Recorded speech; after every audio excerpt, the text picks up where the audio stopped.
Export بھی کرتے ہیں. تو ہم نے یہ دیکھا ہے کہ یہاں سے ہمیں وہ فصلیں بھی حاصل ہوتی ہیں جو ہم لوگ غذا کے طور پر استعمال کرتے ہیں, یعنی یہ ہماری غذائی ضروریات کو بھی پورا کرتا ہے سیکٹر, اور اس کے ساتھ ساتھ ہم لوگ یہاں سے فصلیں بیچ کر جو ہیں وہ اپنے اخراجات یا اپنے ایکسپینس بھی پورے کرتے ہیں. تیسری چیز اس میں فروٹس یا پھل اور میوہ جات, فروٹس, ڈرائی فروٹس بھی اس میں شامل ہوتے ہیں, یہ ہمیں یہاں سے حاصل ہوتا ہے. پاکستان دنیا کے اس خطے میں واقع ہے جہاں پر جو فروٹ ہے اس کی چند قسمیں دنیا میں بہت بڑے لیول پر پروڈیوس بھی ہوتی ہیں, اور ان کی کوالٹی بھی دنیا کے دوسرے ممالک سے کہیں بہتر ہے, اور لوگ یہ کوشش کرتے ہیں کہ انہی کو استعمال بھی کیا جا سکے, جیسے مینگو, آم, اسی طرح سے سٹرس فروٹ جو ہے, اورنج فیملی سے تعلق رکھنے والے جتنے بھی فروٹس ہیں, اسی طرح سے ایپل ہے, اخروٹ ہے, نٹس ہیں, یہ سارا کچھ جو ہے یہ پاکستان میں پروڈیوس ہوتا ہے, اور بہت بڑے لیول پر ہوتا ہے, کوالٹی بہت اچھی پروڈیوس ہوتی ہے. ہم ان کو لوکلی تو استعمال کرتے ہی ہیں, لیکن اس کے ساتھ ساتھ ہم ان کو ایکسپورٹ کر کے, برآمد کر کے تو بہت بڑے لیول پہ جو ہے وہ فارن ایکسچینج یا زر مبادلہ بھی کماتے ہیں. تو اس سیکٹر سے ہمیں یہ چیزیں بھی جو ہیں وہ بڑے لیول پر جو ہے وہ ہمیں ملتی ہیں. دین روزگار کی فراہمی ہے, امپلائمنٹ ہے, جو کہ ہم نے یہ کہا کہ پاکستان جو ہے اس میں زراعت پر بیس کرتی ہے اکانومی ہماری. تو ہمیں ایک چیز اور یاد رکھنی چاہیے کہ 60 سے 70% کے قریب پاکستان کی جو پاپولیشن ہے نا, 60 to 70%, یہ ہماری جو پاپولیشن ہے, آبادی ہے, وہ زراعت سے ریلیٹڈ ہے, ایگریکلچرل سیکٹر میں یہ کام کرتی ہے. اگر ہم لوگ ایگریکلچرل سیکٹر کو مزید ڈیولپ کر لیں تو ایگریکلچرل سیکٹر جو ہے وہ ہمارے لیے مزید جو ہے وہ جابس اپرچونٹیز جو ہیں وہ کریٹ کرے گا. ہمارے پاس روزگار کے نئے مواقع جو ہیں وہ اس سیکٹر میں پیدا ہو سکتے ہیں. ہم لوگ بہت سارے لوگوں کو اس انڈسٹری میں کھپا سکتے ہیں, اس سے ریلیٹڈ انڈسٹریز لگائی جا سکتی ہیں. یعنی جو خالی زراعت ہے وہی پاکستان میں بہت سارے لوگوں کو امپلائمنٹ جو ہے وہ ابھی بھی دیے ہوئے ہے, اور اگر ہم اس کو بہتر طریقے سے ڈیولپ کر سکیں, اس میں ماڈرن مینز استعمال کر سکیں, تو اس میں مزید ڈیولپمنٹ کے چانسز جو ہیں وہ موجود ہیں, اور امپلائمنٹ میں اضافہ ہوگا. قومی آمدنی میں اضافہ, نیشنل انکم میں اس سے اضافہ ہوگا. جب آپ کی پر ہیکٹر ییلڈ یا فی ایکڑ پیداوار میں اضافہ ہوگا, آپ کی ضروریات سے زیادہ فصلیں وہاں پر پروڈیوس ہوں گی, کراپس آپ پروڈیوس کریں گے, تو ایسی صورت میں جو آپ کے پاس سرپلس جو ہے وہ کراپس بچ جائیں گی, آپ اس پروڈکشن کو ایکسپورٹ کر کے بہت بڑے لیول پر جو ہے وہ زر مبادلہ حاصل کر سکتے ہیں, اور اس سے آپ کی قومی آمدنی یا نیشنل انکم میں اضافہ ہوتا چلا جائے گا. کسان کی پر کیپٹا انکم میں اضافہ ہوگا, کسان کی انکم میں اضافہ ہوگا تو ڈیفینیٹلی جو ہماری نیشنل انکم ہے اس میں بھی اضافہ ہوتا چلا جائے گا. تو کوشش یہ کرنی چاہیے کہ اس کو ڈیولپ کرتے چلے جائیں تاکہ ہماری نیشنل انکم یا قومی آمدنی میں اضافہ ہو سکے, اور ہم آہستہ آہستہ جو ہیں وہ بہتر اکنامک کنڈیشنز کی طرف جانا شروع ہو جائیں. اس کے بعد اکنامک ڈیولپمنٹ ہے, معاشی ترقی ہے. اکانومی بیس ایگریکلچر پر کرتی ہے, تو جب ایگریکلچر ڈیولپمنٹ ہوگی تو پھر اکنامک ڈیولپمنٹ تو انڈرسٹوڈ ہے, یہ اس کے ساتھ لنک کرے گی, اس کے ساتھ جڑی ہوئی ہے. تو پاکستان میں اکنامک ڈیولپمنٹ جو ہے وہ اس کی وجہ سے آئے گی. ہم لوگ یہ کر سکتے ہیں کہ اس سے ریلیٹڈ انڈسٹریز پاکستان میں اسٹیبلش کرتے ہیں, تاکہ ہمارے یہاں پر جو ہیں وہ انڈسٹریز, ان کی پروڈکشن کی وجہ سے را میٹیریل ہمیں لوکلی یہاں سے مل جاتا ہے, تو ہم لوگ پھر اکنامک ڈیولپمنٹ کی طرف جا سکتے ہیں. اب ہم نے یہ دیکھنا ہے کہ ہم لوگ یہ جو اکنامک ڈیولپمنٹ یا معاشی ترقی کا ذکر کر رہے ہیں ایگریکلچرل سیکٹر کے تھرو, ہم کون سے کام کریں, کون سے مینز جو ہیں ان کو اڈاپٹ کریں تاکہ ہماری جو ایگریکلچرل سیکٹر ہے اس میں ڈیولپمنٹ میں اضافہ ہوتا چلا جائے. سب سے پہلے ہم کیا کر سکتے ہیں, یوز آف بیٹر سیڈس, اچھے بیجوں کا استعمال. ہم لوگ لیبارٹریز میں نئے قسم کے بیج جو ہیں وہ ان کو بنا سکتے ہیں, ایسے بیج جو ہمارے پہلے کاشت کیے جانے والے بیجوں سے زیادہ پروڈکشن دیں. ہم ان بیجوں کو استعمال کریں تاکہ ہماری پروڈکشن میں اضافہ ہو سکتا ہو. دین اریگیشن سسٹم، آبپاشی کا نظام. پاکستان دنیا کا سب سے بڑا اور سب سے اچھا کینال اریگیشن سسٹم رکھتا ہے، لیکن اس میں مزید بہتری کی صورت ہے. پاکستان کے ابھی بھی بہت سارے علاقے ایسے ہیں جو صرف پانی کی کمی کی وجہ سے زیر کاشت نہیں ہیں، ان کو کلٹیویٹ نہیں کیا جا سکتا، ایگریکلچرل سیکٹر میں وہ استعمال نہیں ہو سکتے ہیں.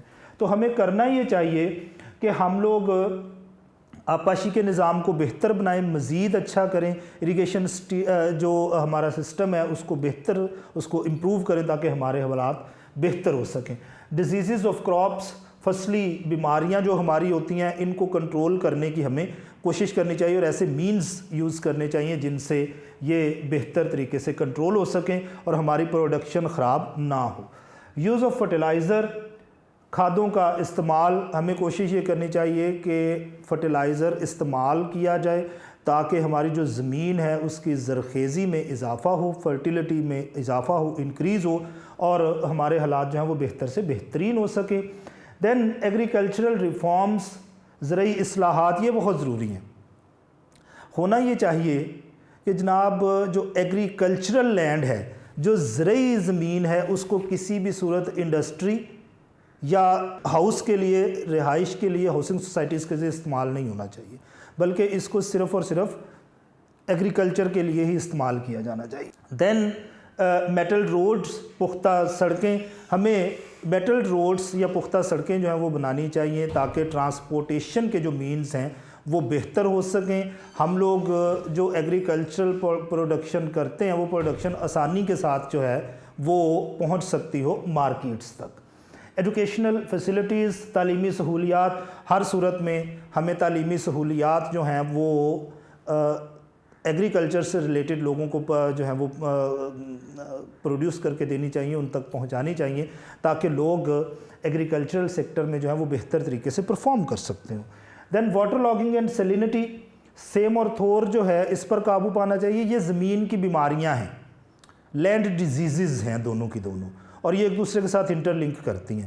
ہمارا لاکھوں ایکڑ ایریا جو کہ ہم لوگ کلٹیویٹ کر سکتے ہیں، جو ایگریکلچر میں یوز ہو سکتا ہے، وہ صرف ان بیماریوں کی وجہ سے خراب ہو گیا. تو اگر ہم ان بیماریوں پر قابو پا لیتے ہیں جو لینڈ ڈیزیزز ہیں، واٹر لاگنگ اینڈ سیلینٹی، تو ہم ایک بہت بڑا ایریا جو ہے وہ انڈر کلٹیویٹ کر لیں گے، زراعت کے قابل بنا لیں گے، جس سے زیادہ ایریا پر کلٹیویشن ہوگی اور ہمیں زیادہ پروڈکشن حاصل ہوگی. اسٹیبلشمنٹ آف ایگریکلچرل بینک، زرعی بینک کا قیام. پاکستان نے زرعی بینک جو ہے وہ بنا رکھا ہے، اور اس زرعی بینک کا کام یہ ہے کہ یہ آسان شرائط پر ہمارے جو کسان بھائی ہیں ان کو قرضے دیتے ہیں تاکہ وہ اچھا بیج، فرٹیلائزر، ڈفرینٹ قسم کی جو ہیں وہ انسیکٹ کلنگ سپریز، اور اسی طرح سے جو مشینری ہے، زرعی مشینری، اس کو پرچیز کر سکیں، خرید سکیں اور اس کو استعمال کر سکیں جو ایگریکلچرل سیکٹر ہے اس میں. اچھا، اس میں ہم لوگوں نے اب یہ دیکھا ہے کہ ہمارا جو بیسک ایگریکلچرل سیکٹر ہے اس میں پہلے حصے میں یہ دیکھا کہ کیا کیا چیزیں ہیں جو ہمیں ایگریکلچر میں بہتر ملتی ہیں، اور پھر اس کے بعد ہم نے یہ دیکھا کہ کس طرح سے اس کو مزید ڈیولپ جو ہے وہ کیا جا سکتا ہے. اس کے بعد ہم لوگوں نے یہ دیکھنا ہے کہ انڈسٹریل ڈیولپمنٹ کے لیے ہم لوگ کیا کچھ کر سکتے ہیں، انڈسٹری ہمارے لیے کیا کر سکتی ہے، کون سی ٹائپس ہیں انڈسٹریز کی، پھر ان کو بہتر کیسے کیا جا سکتا ہے، پاکستان میں ہرڈلز کیا ہیں، رکاوٹیں کیا ہیں، اور اس کے بعد پھر اس کے لیے کون سے میئرز ہیں، کون سے اقدامات ہیں جو ہم لوگ کر سکتے ہیں تاکہ ہماری انڈسٹری جو ہے وہ ڈیولپ ہو سکتی ہو. سب سے پہلی چیز اسمال انڈسٹریز ہیں، چھوٹی صنعتیں ہیں. یہ جو چھوٹے پیمانے پر صنعتیں قائم کی جاتی ہیں جس میں مزدوروں کی تعداد جو ہے وہ کافی کم ہوتی ہے، یہ کسی بھی ملک کی ترقی میں ایک بہت وائٹل رول جو ہیں وہ پلے کرتی ہیں. جیسے ڈیری فارمز ہیں، شہد بنانے والے جو ہیں وہ چیزیں ہم لوگ مغزبانی جس کو ہم لوگ کہتے ہیں، پھر اس کے ساتھ ہم لوگ یہ پنکھے وغیرہ، بجلی کی موٹریں وغیرہ بنانے والی انڈسٹریز، یہ چھوٹے لیول کی انڈسٹریز ہوتی ہیں. اس کے بعد ہمارے پاس لارج انڈسٹریز ہیں، بھاری صنعتیں، یہ بھی بہت امپورٹنٹ ہوتی ہیں، جس میں آپ یہ ڈفرینٹ قسم کی وہیکلز، گاڑیاں بنانے والی جو انڈسٹریز ہیں، سیمنٹ فرٹیلائزر بنانے والی انڈسٹریز ہیں, اسی طرح سے ڈیفنس سے ریلیٹڈ انڈسٹریز ہیں, الیکٹرانکس اور الیکٹرک انڈسٹریز ہیں. یہ بہت بڑے پیمانے کی انڈسٹریز ہوتے ہیں. آئرن اینڈ اسٹیل انڈسٹری ہے, کاٹن ٹیکسٹائل ہے, وولن ٹیکسٹائل ہے, اسی طرح سے لیڈر انڈسٹری ہے. ان کو ہم لوگ ڈیولپ کر کے تو اپنی پر کیپیٹا انکم میں اضافہ کریں گے اور اس کے ساتھ ساتھ ہماری نیشنل انکم میں بھی اضافہ ہوگا. ڈیفنس انڈسٹری ہے, دفاعی انڈسٹریز ہے. ہم جانتے ہیں کہ آج کل دنیا میں دفاع سے ریلیٹڈ بہت سارے مسائل کا ہم لوگوں کو سامنا کرنا پڑتا ہے. تو اگر ہماری ڈیفنس انڈسٹری جو ہے وہ مکمل ڈیولپ ہوگی, ترقی یافتہ ہوگی, اور ہم اپنے ڈیفنس سے ریلیٹڈ تمام چیزیں پاکستان میں ہی پروڈیوس کر لیں گے, تو ہم ایک بہت بڑی مقدار جو ہے وہ فارن ایکسچینج کی یا زر مبادلہ کی وہ بچا سکتے ہیں. مینز آف ٹرانسپورٹیشن, ذرائع نقل و حمل انڈسٹری کے لیے ضروری ہوتا ہے را مٹیریل, اور را مٹیریل انڈسٹری تک پہنچنے کے لیے ٹرانسپورٹیشنل مینز کی ضرورت ہوتی ہے. اسی طرح سے جو فنشڈ گڈز ہیں وہ انڈسٹری سے لے کے ڈفرینٹ مارکیٹس تک پہنچانی ہوتی ہیں, اس کے لیے بھی ٹرانسپورٹیشنل مینز کی ضرورت ہوتی ہے. تو اگر ذرائع آمد و رفت اور مینز آف ٹرانسپورٹیشن جو ہیں یہ بہتر نہیں ہوں گے, ترقی یافتہ نہیں ہوں گے, تو ہمارے لیے معاملات خراب ہوں گے. ان کو ڈیولپ ہونا ضروری ہے. مینز آف کمیونیکیشن, ذرائع مواصلات, یہ اہم چیز ہے ہمارے لیے, کیونکہ یہ جو ذرائع مواصلات ہیں اس کے ذریعے ہم لوگ کیا کرتے ہیں کہ ایک تو اپنی پروڈکٹس کی جو ہے وہ ایڈورٹیزمنٹ کرتے ہیں, مشہوری کرتے ہیں, اور دوسرا ہم لوگ ان کے ذریعے جو ہیں وہ اپنی انڈسٹری کی ڈیولپمنٹ کے لیے کام کرتے ہیں. ای کامرس ہے, ٹیلی فون, ٹیلی ویژن, ریڈیو, اخبارات ہیں, نیوز پیپرز وغیرہ, ٹیلی گراف ہے, اس طرح سے ای میلز وغیرہ ہیں, یہ ہم لوگ استعمال کرتے ہیں اس کی ڈیولپمنٹ کے لیے. اچھا, اب ہم نے یہ دیکھنا ہے کہ صنعتی ترقی یا انڈسٹریل ڈیولپمنٹ کے لیے کون سی چیزیں جو ہیں وہ لازمی ہوتی ہیں. پہلی چیز, آپ کا جو فنشڈ گڈز ہیں, آپ کا جو مال ہے, تیار شدہ مال ہے, اس کو بیچنے کے لیے منڈیاں انٹرنیشنل بھی موجود ہونی چاہیے اور لوکل بھی آپ کے لیے موجود ہونی چاہیے. دین ملک میں کوشش یہ ہونی چاہیے کہ اگر مزدور زیادہ ہیں, لیبر کلاس زیادہ ہے, تو انویسٹرز بھی اتنے ہی ہونے چاہیے, سرمایہ کار بھی ہونے چاہیے, تاکہ اس کو آپ انڈسٹری میں جو ہے وہ کھپا سکتے ہوں.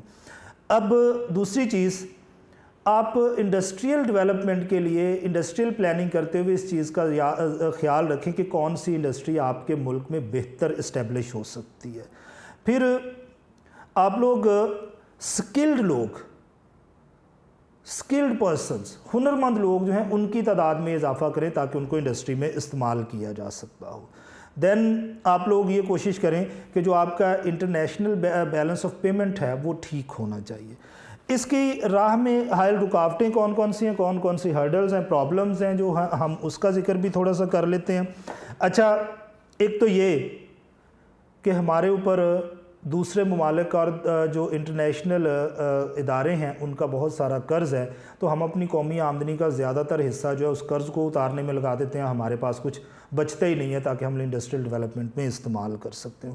ہمارا بجٹ ہمیشہ ڈیفیسٹ میں ہوتا ہے, بجٹ خسارے میں رہتا ہے, ہم اس خسارے کو پورے کرنے کی کوشش کرتے رہتے ہیں, ڈیولپمنٹ کے لیے کچھ بچتا ہی نہیں ہے. پھر ہمارے پاس سرمایہ کی قلت ہے, کیپٹل کم ہے.